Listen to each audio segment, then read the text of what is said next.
Good morning. Tulog pa si Miss G. Oh. Yan na yung haring araw. Pagkising na din.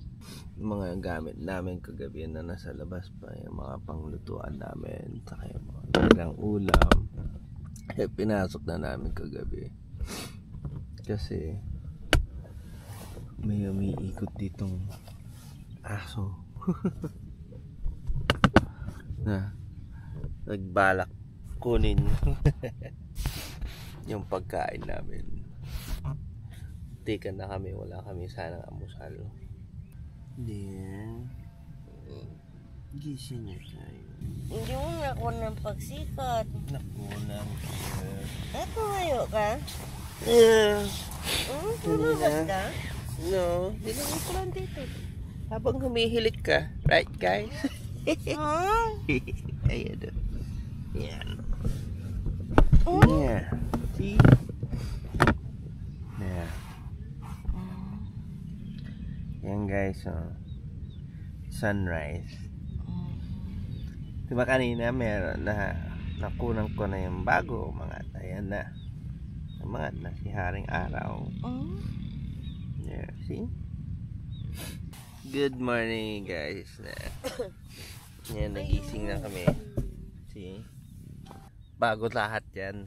May kape muna kami. Namanya ikwento. Namin ikukwento sa inyo yung nangyari kagabi. Kape. Buksan mo yung pinto. Ikaw nandoon. See? There you go. See? Yun na lahat.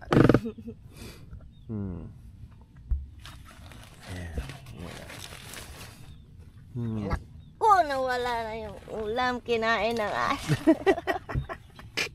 Ay, nasabi ko na kagabi. Sabi ko kanina yun. Sabi ko, naku, munti ka na kagabi tayo. Ayan guys. Papainit na ng tubig. Nandamit ng paa. Ayan. O, dito ka. O. Ang sarap ng init. Ito yung coffee namin. Binili namin sa 7-Eleven. Although may backup kami. In case sa kulang pa ang coffee, may coffee ko black kami pa. But let's try it out. Ito lang ang problema kay Miss G. Hindi siya makakainom ng kape na mainit. Alam ko na dididig niyo siya nagbablog kasi I can see the mic. Pero it's fainted. That's what I can say sa DJI mic. Yung range niya, kung nakikita niyo siya, she's all the way down there. You can hear her. You know? So that is a subdivision doon yata. The way that looks like. Ayan.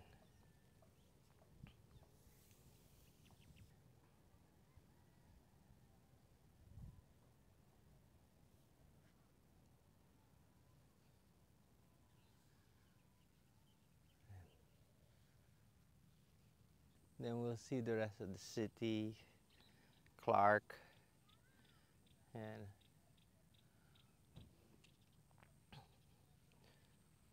then rest. Pwede pala dun, no? Sarap mag-tent dun.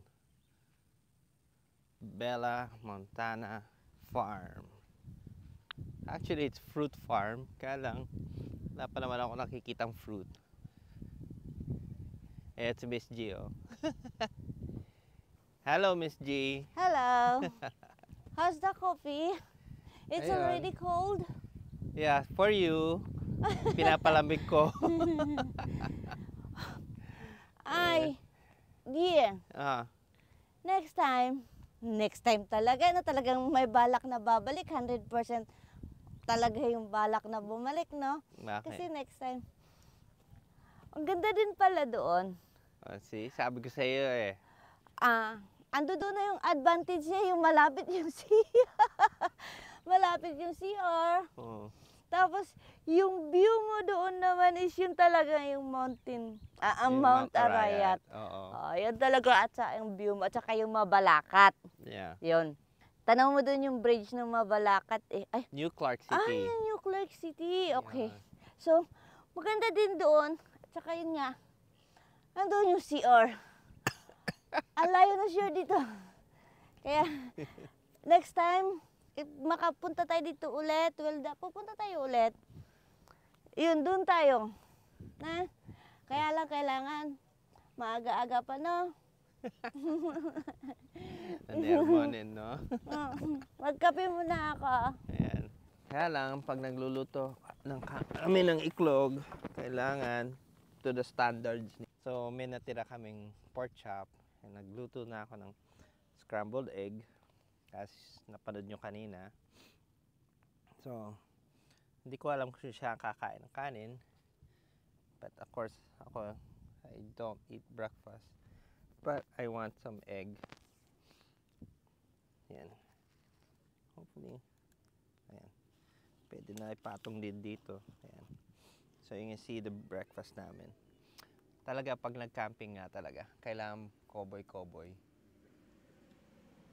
Hindi pwede ano lang. Ayan. Let's taste the egg. Hi, dear. Okay. Hello. Mukha pagdating ng camping, akong tigaluto. O, syempre, ako taga-tayo ng ano. Pero, siyang tigagkuha ng mga kahoy. Utusan niya ako. Cook ba talaga to? Yeah, don't worry. It's cooked to your stand. Oo nga eh, kikita Sige, naman eh. ano yan lang, mantika lang yan din. Nakikita eh. It's only the oil. Yan na muna. Kwento namin sa inyo what happened last night. Di ba sabi nga namin, matutulog na kami. Pero isa lang ang na-discover namin na kailangan namin talaga. Ang ano namin, experience namin between this one and the one nung pagpunta namin ng Timbak is so totally different. Kasi at least dun sa Timbak, nakatulog tayo kaagad. Knockdown tayo noon. Knockdown kami. Last night. Last night, actually, yun nga, mga alas ka na nakatulog. Mga 4 na siguro. And may a little bit earlier than that. And the reason for that kasi, gising kami ng gising. And, yung anxiety na kasi kami lang halos lang dito sa area na to. Kami lang tayo lang talaga. No, kami lang nandito sa area na to. I think even all the way down doon sa baba, no. Wala na mga tao doon sa baba, no. Wala. So tapos yung the next people are on the other side of the fence. So although meron ilaw dito, maliwanag naman siya. Maliwanag naman. Yun nga lang, lahat na lang ng kuluskus. Tayo kami ng tayo. Imbes na tulog na kami, gising kami ng gising. Although one segment ng paggising namin was tama yung ano namin. Kasi may lumapit na aso. Dahil ito nga kagabi, iniwan na namin sa labas. Hindi namin na-expect na meron. Kasi wala naman kami nakikitang aso dito or any hayop talaga dito. Wala. Kahapon nung pagdating natin. Kahit na yun, wala nga. Wala man lumalapit. Muntikan na ma-raid yung amin pagkain. Buti narinig ko. Ang narinig kong yung kanong tiger. Ay, iba eh. Alam mo na may something talaga yung kaluskos kagabi, kaya napaano ako. Yung tamang-tama nga pagsilip ko yun na bigla siyang tumakbo. Ang nahila niya, yung Jollibee, yung lagay ng Jollibee, yun ang nadala niya talaga. Yeah. Buti na lang basura, ano na yun. Wala namang yun na lang, yun ang nakuha niya. Basura na yun eh. Buti hindi itong ulam namin. Buti na lang, bumili pala ako talaga ng Tupperware kahapon. Nung isang araw. Para paglagayan nga ng ulam. Tapos nun, ginawa namin, pinasok na namin lahat. Pero, na yun to nga, naging ano namin, agreement kami dalawa. Na we can't go raw camping yet. Kasi yun ang goal namin actually, is to do raw camping. And kasi yung ganito, it's not really adventurous talaga kung totoo. Unless yung pagkakampingan namin, there's a hiking trail na pwede kami maglakad-lakad sa na iwanan namin yung gamit namin, secured. Although this is a secured place. Secured naman siya. Kaya lang. Yun nga, I mean, nandito na nga kami sa secured place, napapraning pa rin kami. Iba siya, kaya kagabi, siguro mga 12. Yun, talagang kami dalawa, nagkwentuhan kami ulit nga. Yun nga, napagkwentuhan nga namin yung timbak at saka dito, yung sa timbak kasi. Well, siguro dahil yung sa timbak, it's talagang sa haba ng biyahe natin, so pagod tayo talaga Hindi naman pareho. actually. Kasi, yung first night, yeah. Pagod tayo. Saka maraming tao. Pero nung nasa taas kasi tayo, kumbaga tayo lang doon, kaya kasi tayo na nakakatulog na din. Kasi wala ka madidinig na ibang kaluskos kung hindi yung ulan. Oo. Yun, Although, umulan hindi naman umulan nung gabi. Actually, di ba? Ewan ko, tapos samantalang doon sa timbak habang inaano siniset up yung tent namin doon. Yung nagsiset up ng tent namin sila ate, talagang pinagkikwentuhan pa tagaya na yung balahibo ko. Pinagkikwentuhan pa talaga na ganun, yun nga, mayroon nga daw na may multo pa doon. May ganun. nagpapakita daw doon, sabi gano'n, kaya nung time na yun, patay sabi ko. Nakipagpalit pa ako ng pwesto ni Habe noon kasi ayoko yung sa pintuan mismo ako dahil ako yung masisili pag may mumu. Siya ang unang kukunin daw. Kaya kunyari lang may sinabi ako sa kanya pero yun yung kasi takutin din talaga ako pagdating sa ganun talaga. Takot ako. Kaya kagabi, hindi naman ako yung sa nataw dahil may mumu kasi maliwanag naman. Pero yung iwan yung para ba kasing madidinig mo na dahil sa tahimik na din. Para na yung maririnig mo parang may naglalakad. Yeah. Sa likod ng tent namin. Ganon siya. Hindi ako takot sa mumu kagabi o ano. Pero yung pag nakahiga ka na at pikit mo na yung mata mo, mararamdaman mo na yung mga yapak ng paa sa paligid ng tent namin. Actually, kahit ako, ganun din eh. Kaya ako napapatayo kagabi. Nung una, ako yung napatayo, sinilip ko yung mga bintana namin. Tapos sabi nga ni Habe, bakit ano yun? Sabi ko wala, hindi lang makatulog. Tapos nagtaka ako yung mga bago, siguro nga mga 12 yun siguro. Bigla siya na tapos sumilip siya. Sabi ko bakit? Sabi niya parang may naglalakad, ayun nga. Sabi ko na lang sa kanya na wala yan, sabi ko mga dahon yan. Kasi ayoko na ayoko na takutin yung sarili ko din. Kaya sabi ko sa kanya mga dahon yan. Pero talagang, hindi lang pala ako una nakarinig ng mga yapak. Mararamdaman mo walang tao, pero mararamdaman mo yung yapak. Actually, yung yapak pala nun. Yung mga ng halaman. Ewan ko lang kung yun talaga, parang talagang siguro may mumu. Ayoko talaga takutin yung sarili ko kagabi. Pero hindi ako Anong tawag mo doon? Alam mo kagabi meron akong gustong gagawin na kaya lang ayoko na din lumabas. Di ba sabi ko nga sa'yo, bakit naman itong tent na to, yung sa bintana niya, bakit yung sarado nasa labas? Bakit wala man lang sa loob na pwede mo masarasan ng gano'n? Kasi kaya hindi ako makatulog. Kasi talaga naman pag sumilip dyan, talagang kayo na talaga. Kaya gusto ko sanang sarado kagabi, kaya hindi ako nakatulog talaga. Pakiramdam ko alam mo yung pakiramdam mo na hindi ka mapakali na parang pag tumalikod ako sa may bintana, parang pakiramdam ko parang may nakasilip sa'yo. Ganun yung pakiramdam kagabi. Which is true, Kaya, actually. hindi ko na nung una, dahil alam ko, siya kasi magdadrive. Kaya hinayaan ko na lang muna siya matulog. Ayun. Tapos natulog ako siguro mga bandang mga 4 na, kaya inisip ko paumaga na din. So, wala na siguro, sabi mo. Kaya yun doon lang nakatulog ko. Pero kailangan pala sa ganito, pag nag-camping, dapat pala meron kayong, halimbawa kaming dalawa, dapat meron kaming yung in case na may mga ganong something kang mararamdaman, huwag kayong, kasi siyempre kagabi nung biglang tayo, siyempre yung boses ko, ano yun dear, yung ganon. Dapat pala hindi.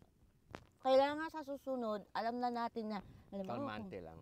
o walang magsasalita, ano. Kailangan, at least, kapag hindi masyadong yung parang lang, at least, ganunin mo, pilitin mo yung, kailangan pigain yung kamay ko, or anywhere, para at least, kumbaga, ibig sabihin, ganun yun, na may nararamdaman ka. Pero pag sobra ng yung talagang ka na, ayun, kailangan mong ganun pilit-pilitin. Kasi, ang din pala gawa ng pag yung may naramdaman ka, tapos ako wala, tapos biglang, ano yun? O, siyempre, di ba, kung mayroon, edi sana di narinig ka na, di ba? So, dapat mayroon ka talagang, sign. Ganun pala yun. Isa lang masasabi. Kailangan namin talaga masanay. Yung mga kagaya, mga iniidolo namin sila, Direk Gino, Boy P, Eliminator, Jeric P, si J4, sa moto camping kasi sila yung mga sinusundan namin eh. Ayun, sila sanay na kasi sila eh. I'm sure siguro nung first time din sila nagmo-moto camping din. Siguro hindi din sila basta-basta din relax ng kami din. Siguro sa experience nila, dahil nasanay na sila sa ginagawa nila, nakapag na sila, evolved na sa moto camping. Kaya sila nakakapag wild camping. Actually, yung ginagawa nila, mas lalo si Direk Chino, na yan, wild camping eh. Si Boy P kasi siya van life eh. Pero nagmo-moto camping din siya. Although nag-start na siya. Shoutout sa kanila. Yan, idol namin sila pag idol sa namin sila. camping talaga. Kasi gusto, mas lalo si Direk Gino kasi yung mga challenges na ginagawa niya sa sarili niya. It's nakaka-inspire. Hindi siya nagte-tent talaga ng ganito, tarp lang ginagawa niya. Kung ano-ano configuration ginagawa niya sa tarp niya. Talagang komportable siya. Even to the point na binabagyo na siya, okay pa rin yung tarp niya. Matibay yung tarp niya. In fairness, kahit na binagyo, hindi pa rin lumipad, hindi pa rin lahat ng mga ginawa niya, isipin mo, tarp, rope, and pegs lang ang dala niya. Pagdating sa setup niya, tapos yung kanyang higaan, siya. Ganda, kahit na binabagyo na talaga at matibay. Ganda ang setup niya. Nga lang, pati din siya matibay actually. Kasi kahit basa hindi ko pa nakikita siya na nagdumaing na nagkasakit siya, nilagnas siya, tinangkaso siya, hindi pa rin. Kahit na hating gabi na siya kumakain. It's a challenge kasi yung gusto niyang gawin, ginagawa niya talaga. Kudos sa niya. Siguro kami, one day, magagawa din namin yan. Magkwento naman kayo ng Yeah.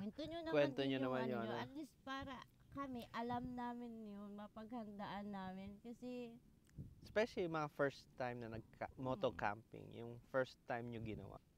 Ikwento nyo naman yung mga experience yun. Na-experience nyo ba yung ganito din na hindi ka makatulog na halos magdamag? Napapraning ka na meron ka nadidinig ng mga footsteps? Sa umpisa lang ba yun?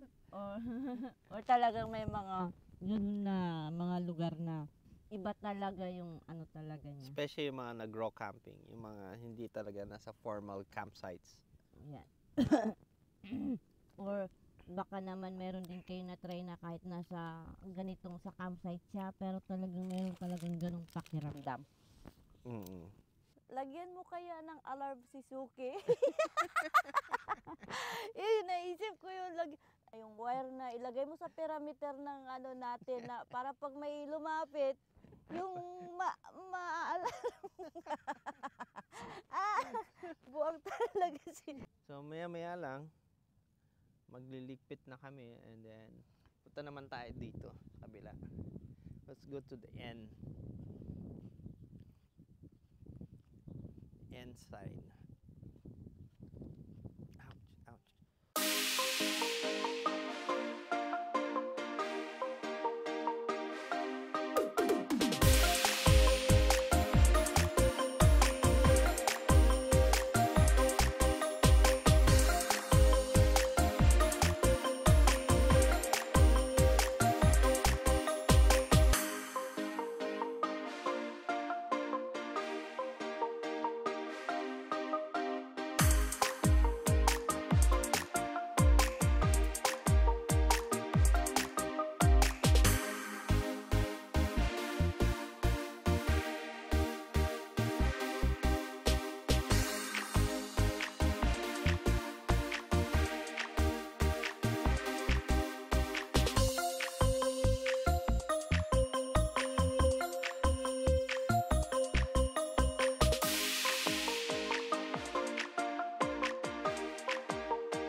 dito pala, they have their own coffee shop dun sa entrance. Actually, hindi pa namin nasusubukan yung coffee. But it might taste good too. Maybe. Okay. So, let's see if we can see to Clark City. Ayun yung daanan. It's over there. So, hindi mo pa makikita. Kasi alam ko yung New Clark City should be somewhere around here. So, hindi natin makikita. Sayang, wala lang tayong drone. Gusto nyo mag-camping, it's 300 pesos per head. Wala silang for rent na tent ha. You have to bring your own tent. 300 pesos per head. 50 pesos parking. And then dun sa environmental fee is 20 pesos per head din. Yun, babayaran nyo separately. And then kung gusto nyo mag-overnight, you have to do online reservation sa kanilang Facebook account. Yan, you just go to Bella Montana Fruit Farm, ang ano nila sa Facebook. Yun ang ano nila doon. You just go there and bibigyan ka naman nila doon sa messenger ng yung mga details na kailangan nyo i-submit. And then, of course, payment is through GCash only.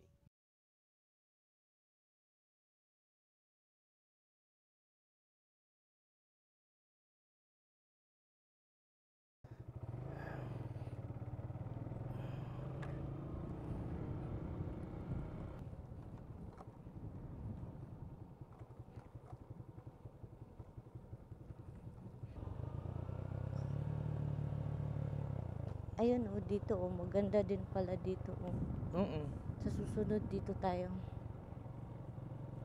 Malapit ang CR. Ayan. Saan ba natin ibibigay yung ano? Diyan, ayan Baba ka muna, ibigay mo na. Okay, thank you. Kasi baka sa New Year try namin kung makasama yung mga bata. Hala, diretso. Ayan guys. Tapos na kami moto camping. First time na talaga literally nag-moto camping na kasama talaga pati gamit namin. And thank you sa host namin si Bella Montana Fruit Farm. Yun ang official niya sa Facebook. Thank you sa sa accommodations. Although nagbayad naman kami, we just like to thank them. Okay, so dear, ano masasabi mo doon sa natin? Maganda siya at gusto kong bumalik dyan na one time kasama yung mga bata naman. Gusto ko. Yeah. Balak namin, sana matuloy sa New Year's. Diyan kami mag-New Year's. Imbis na bahay. Diyan para mapanood namin yung mga fireworks. Makikita namin kasi overlooking siya. So, anyways guys, so if you like the video, don't forget to subscribe and share it with your friends, family, and also tapos if you like the video, give us 2 thumbs up or thumbs up. Ito talaga. And yung comment sa baba, and don't forget to click the notification bell para ma-notify kayo sa mga new videos namin. Soon we will be having a membership button activated. Inaano lang namin, pinag-iisipan namin kung anong pwede namin ibigay sa inyo as a token appreciation namin sa pag-member nyo sa amin channel. Okay, so that will be coming soon.